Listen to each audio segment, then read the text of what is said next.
परीक्षित जी भगवान सुखदेव से कहते हैं कि प्रभु हमें विदुर जी का चरित्र सुनाइए थोड़ा। तब सुखदेव जी महाराज विदुर जी का चरित्र सुनाते हैं। यदा तु राजा स्वसुतान साधु पुष्णन्न धर्मेण विनष्ट दृष्टिः भ्रातुर्यविष्ठस्य सुतान् विबन्धु प्रवेश्य लाक्षा भवने ददाह। भगवान सुखदेव कहते हैं राजन ये उस समय की बात है जब पुत्र मोह के कारण धृतराष्ट्र की जो दोनों आंखें थीं, बाहर वाली तो कभी की फूट चुकी थीं, भीतर वाली भी फूट गई थी। विनष्ट दृष्टि ही, भाई किसी की दो आंखें होती हैं, एक बाहर की एक भीतर की।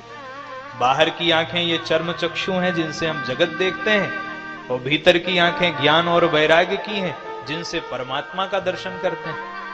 भगवान का दर्शन इन आंखों से नहीं होता है, भगवान का दर्शन भीतर वाली आंखों से होता है।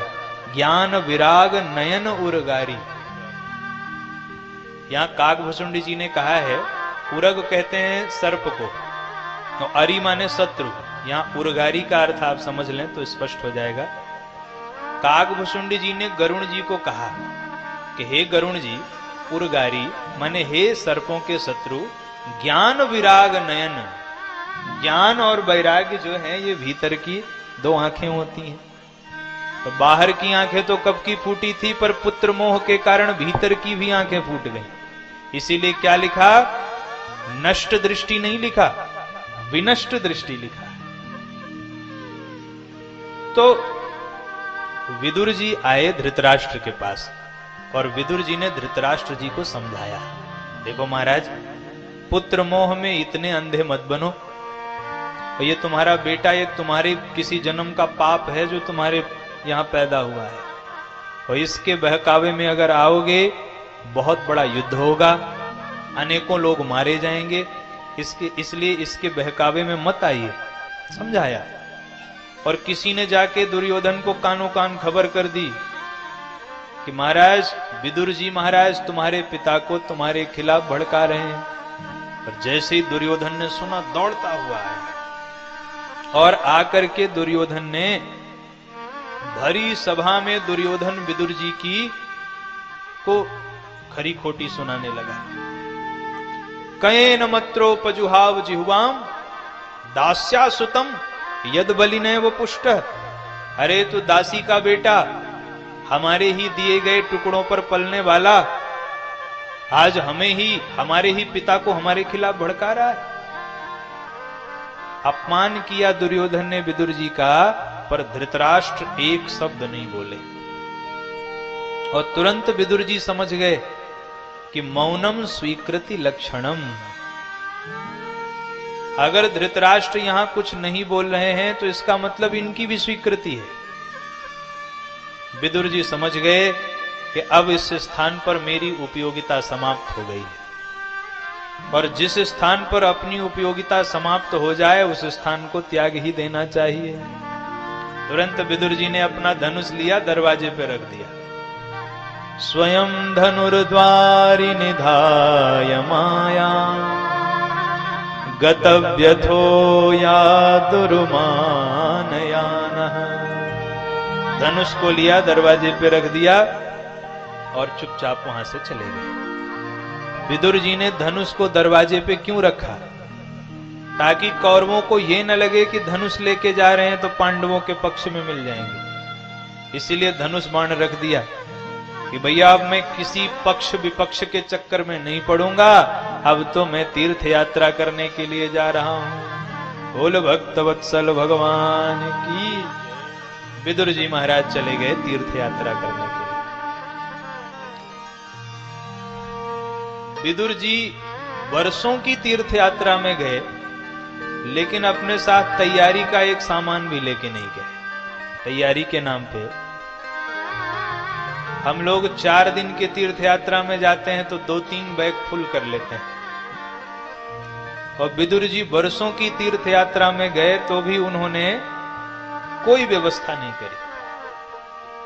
तीर्थ त्याग का नाम है, याति त्राति। तीर्थ यात्रा का अर्थ ही है त्याग। जब भी तीर्थ यात्रा में जाएं तो हमें त्याग करना चाहिए। अच्छा, कुछ लोग त्याग करते भी हैं। किसका त्याग करते हैं?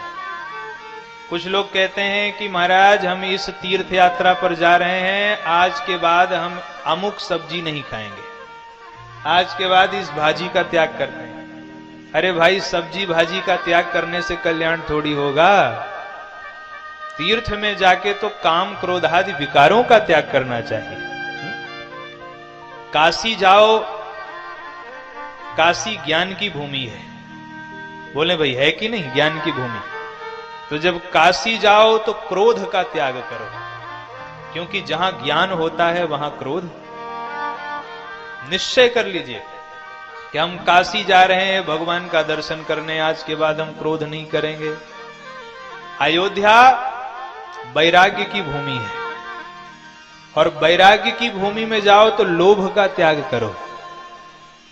वृंदावन प्रेम की भूमि है, और प्रेम की भूमि में जाओ तो काम का परित्याग करो। हो गया कल्याण। तो तीर्थ में विकारों का त्याग करना चाहिए, सब्जी भाजी का त्याग करने से कल्याण होने वाला नहीं है। विदुर जी महाराज गए, और विदुर जी महाराज ने तीर्थ यात्रा करी। तीर्थ यात्रा करते करते उनकी भेंट उद्धव जी महाराज से हुई। उद्धव जी से विदुर जी ने पूछा कि महाराज मेरे द्वारिकाधीश कैसे हैं, और पांडवों का क्या हुआ, कौरवों का क्या हुआ? उद्धव जी ने कहा, अरे विदुर जी महाराज, पूरा महाभारत का युद्ध हो गया, पांडवों की विजय हुई, कौरवों की पराजय हुई, और भगवान अपनी लीला संवरण करके परम धाम को चले गए। लेकिन जब भगवान परम धाम को जा रहे थे तो भगवान ने आपको याद किया है। विदुर जी की आंखों में अश्रु आ गए कि भगवान ने परम धाम जाते समय मुझे याद किया है। विदुर जी ने कहा, अरे उद्धव, मैंने तो भगवान की सेवा भी मैं अच्छे से नहीं कर पाया, और उन भगवान की करुणा की उन्होंने अपने अंतिम समय में मुझे याद किया। क्या कहा भगवान ने? उद्धव जी कहते हैं, विदुर जी महाराज, भगवान ने अपने अंतिम समय में यह कहा कि मैंने अपने सब भक्तों पर कृपा करी, मैं अपने प्रत्येक भक्त के ऋण से उऋण हो गया, लेकिन विदुर जी के ऋण से उऋण नहीं हो पाया। इसलिए हे उद्धव, जब आपकी विदुर जी से भेंट हो तो उनसे कहना कि वे महामुनि मैत्रेय के पास जाएं, और मैं जो इस दिव्य ज्ञान का उपदेश दे रहा हूं, ये महामुनि मैत्रेय विदुर जी को प्रदान करेंगे। तो उद्धव जी कहते हैं विदुर जी से कि विदुर जी महाराज, जिस समय भगवान उस दिव्य ज्ञान का उपदेश कर रहे थे, उस समय मेरे साथ में महामुनि मैत्रेय भी थे। आप जाइए, महामुनि मैत्रेय से भेंट करिए, और जो दिव्य ज्ञान भगवान ने दिया है वो मैं आपको नहीं दे सकता, क्योंकि मैं बद्री का आश्रम जा रहा हूं। लेकिन जब भगवान वह ज्ञान दे रहे थे तब महामुनि मैत्रेय थे, महामुनि मैत्रेय ही उस दिव्य ज्ञान का उपदेश करेंगे। विदुर जी वहां से मैत्रेय जी के पास आ गए, और यहीं से विदुर मैत्रेय संवाद का शुभारंभ होता है। बोले श्रीमद् भागवत महापुराण की जय। जैसे ही विदुर जी आए तो महामुनि मैत्रेय ने स्वागत किया। आइए धर्मराज, आपका स्वागत है, आप साक्षात धर्म के अवतार हैं। मांडव्य ऋषि के श्राप के कारण आपको दासी के यहां दासी पुत्र बन करके अवतार लेना पड़ा। मांडव्य ऋषि के श्राप के कारण साक्षात धर्मराज को ही विदुर जी के रूप में अवतार लेना पड़ा। ये कथा बड़ी ही सुंदर है। एक बार कुछ चोर थे, उन्होंने चोरी करी और चोरी का माल लेके भाग रहे थे। और राजा के सैनिक पीछे पीछे पड़े थे। अब चोरों ने जब समझ लिया कि वे नहीं भाग पाएंगे, तो चोरों ने क्या किया, वो जो चोरी का सामान था वह मांडव्य ऋषि के आश्रम में ही छिपा दिया, और मांडव्य ऋषि के आश्रम में छिपा करके चोर सब 9 2 11 हो गए। अब सैनिक आए, सैनिकों ने देखा चोरी का सामान इनके यहां रखा हुआ है, तो सैनिकों ने मांडव्य ऋषि को ही पकड़ लिया। अब मांडव्य ऋषि को पकड़ के राजा के यहां ले गए। सैनिकों ने कहा, महाराज चोरी का सामान इन्हीं के यहां से बरामद हुआ है, इन्होंने ही चोरी करी है। और राजा ने भी विचार नहीं किया। राजा ने कहा तुरंत इनको फांसी पे चढ़ा दिया जाए।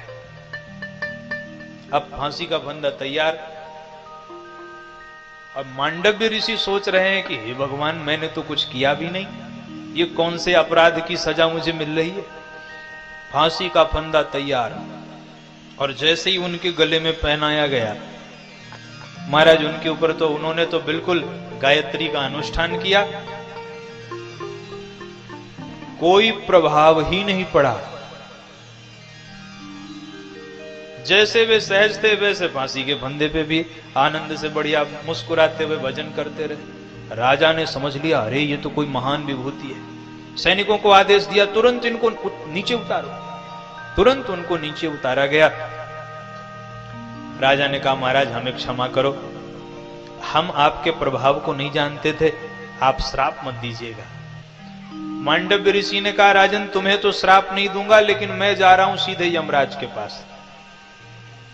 मैं यमराज के पास जाकर के यमराज से ही पूछूंगा कि उन्होंने आखिर किस अपराध की मुझे ये सजा दी है।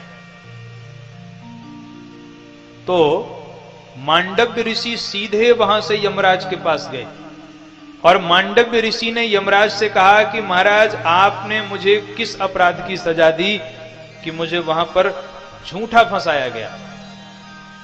अब यमराज ने सोचा कि अगर ये कह दूंगा कि गलती हो गई तो ये तो तुरंत श्राप दे देंगे। तो यमराज ने कह दिया कि महाराज जब आप छोटे थे तो आपने एक तितली की आंख में कांटा चुभोया था, तो उसी कर्म का फल आपको प्राप्त हुआ है।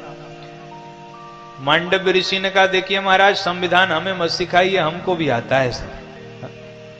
आपने लिखा हुआ है उस संविधान में कि अगर कोई बालक अपराध करे तो उसका दंड उसे स्वप्न में दिया जाता है। अगर बाल्यावस्था में मुझसे अपराध हुआ था तो आपको स्वप्न में मुझे सजा देनी चाहिए थी, ये बुढ़ापे में मुझे सजा क्यों दिया? और आप निरुत्तर हैं, इसका मतलब आपने गलत किया है। इसलिए अगर मैं अपने धर्म पथ पर हूं तो मैं आपको श्राप देता हूं कि आपको एक दासी के घर में अवतार लेना पड़ेगा, जन्म लेना पड़ेगा। धन्य है महाराज संतों का प्रभाव, सीधे न्यायाधीश को ही दंड दे दिया, और न्यायाधीश के न्यायालय में जाके न्यायाधीश को दंड दे दिया। यमराज के धर्मराज के वहां जाकर के उनको कह दिया कि आपको दासी पुत्र के रूप में जन्म लेना पड़ेगा। ये धर्म की शक्ति है। अच्छा, इन्हीं का नाम धर्मराज भी है और यमराज भी है। अब जिनके फैसला जिनके अनुकूल हो जाता है उनको तो धर्मराज नजर आते हैं, और जिनके प्रतिकूल होता है उनको यही यमराज नजर आते हैं। तो वही धर्मराज ही आज विदुर जी के रूप में दासी पुत्र बनकर के प्रकट हुए। महामुनि मैत्रेय ने स्वागत किया, आइए आइए महाराज, आप साक्षात धर्मराज हैं, जो मांडव्य ऋषि के श्राप से आप अवतरित हुए। यहीं से श्रीमद् भागवत जी में विदुर मैत्रेय संवाद का शुभारंभ होता है। विदुर जी महाराज प्रश्न करते हैं और महामुनि मैत्रेय उनके एक एक प्रश्न का उत्तर देते हैं। विदुर जी ने कहा, महाराज सुखाय कर्माणि करोति लोको न तये सुखम वान्यदुपारमं वा। विदुर जी कहते हैं, महाराज कृपा करके बताइए कि संसार में हर व्यक्ति सुख पाना चाहता है, लेकिन जो व्यक्ति जितना सुख पाना चाहता है वह उतना ही दुख के दलदल में धंसता हुआ क्यों चला जाता है? ईमानदारी से बताइए। हर व्यक्ति सुख चाहता है, हर व्यक्ति सुख चाहता है, लेकिन सुख मिलता नहीं है। सुख क्यों नहीं मिलता? महामुनि मैत्रेय कहते हैं, विदुर जी, जो चीज जहां है ही नहीं उसकी प्राप्ति वहां से कैसे हो सकती है? अरे संसार में सुख है ही नहीं, सुख तो केवल भगवान के चरणों में है। तो जो सुख भगवान में है उसको संसार से प्राप्त करना चाहेंगे तो कहां मिलेगा? मिलता है सच्चा सुख केवल भगवान तुम्हारे चरणों में। सुख तो भगवान के चरणों में है, संसार में सुख नहीं है। और भगवान ने कह भी दिया है, गीता में भगवान ने कहा है, दुखालयम अशाश्वतम। ये संसार कैसा है? बोले दुख कालय है। अब दुखालय में सुख कहां से मिले? अब हमारे यजमान जी का औषधालय है, बोलो भाई, अब आपकी औषधालय में अगर कोई आके कहे महाराज भोजन करवा दीजिए, बड़ी भूख लगी, तो आप यही कहेंगे ना कि भैया ये औषधालय है, यहाँ औषधि मिलती है, भोजन चाहिए तो भोजनालय में जाओ। हर चीज का अपना आलय है। औषधालय में औषधि मिलेगी, भोजनालय। अब औषधालय में भोजन का क्या काम? तो ये संसार तो गीता में भगवान कह रहे हैं दुखालयम, ये दुख का आलय है, सुख कहां से मिलेगा? एक बार गर्मी का महीना, पिताजी ने अपने बेटे से कहा, बेटा आम खरीद के ले आओ। आज हम लोग, बढ़िया गर्मी का मौसम था, बेटा गया, 100 की नोट पिताजी ने पकड़ाई और बेटा आम की दुकान से आम लेके आया। पिताजी ने कहा, बेटा इस आम को पानी में डाल दो, थोड़ी देर में ठंडे हो जाएंगे, फिर आराम से हम लोग पाएंगे। और बच्चे ने आम को लेके पानी में डाल दिया। थोड़ी देर बाद पिताजी ने कहा, बेटा आम लेके आओ। और बेटा गया और जाके देखा तो बाल्टी में माटी माटी हो गई। बेटे ने कहा, पिताजी बाल्टी में तो आम है ही नहीं, माटी माटी हो गया। अब पिताजी ने जब देखा इतना क्रोध आया, कहां से ले आया ये आम? बेटे ने कहा, चलो दिखाते हैं। और पिताजी हाथ पकड़ के ले गए और बिना कुछ जाने समझे सुने पिताजी ने वो फटकार लगाई दुकान वाले को, बच्चा समझ के ठगते हो, 100 की नोट दे करके भेजा था और क्या उल्टा सीधा दे दिया, सब माटी माटी हो गया। और दुकानदार मुस्कुराता जा रहा है। अरे महाराज बात तो सुनो। अरे क्या बात सुने? बोले महाराज थोड़ा सा बाहर चले जाइए और बाहर जाके मेरी दुकान का बोर्ड पढ़ लीजिए, मेरी दुकान में क्या लिखा है। अब पिताजी बाहर आए तो देखा दुकान में लिखा था नकली फलों की दुकान। दुकानदार ने मुस्कुराते हुए कहा, महाराज ये तो नकली फलों की दुकान है और आप भ्रमित ना हो इसलिए मैंने बोर्ड भी लगा रखा है, और इसके बावजूद भी आप असली समझ के ले जाओ और फिर हमें उलाहना दो, इसमें हमारी क्या गलती? तो ऐसे ही संसार में जो फल हैं ये नकली फल हैं, भगवान ने पहले ही बता दिया है। अब हम उसको असली मान करके और नकली फलों से सुख लेना चाहें तो उसकी प्राप्ति हमें नहीं हो सकती। महामुनि मैत्रेय कहते हैं, विदुर जी यही कारण है कि संसार में व्यक्ति जितना सुखी होना चाहता है उतना ही दुख के दलदल में धंसता हुआ चला जाता है। सुख पाना है तो कहां मिलेगा? जो आनंद सिंधु सुख राशि, जो आनंद सिंधु सुख राशि, सी करते त्रैलोक सुपासी, सी करते त्रैलोक सुपासी, सो सुख धाम राम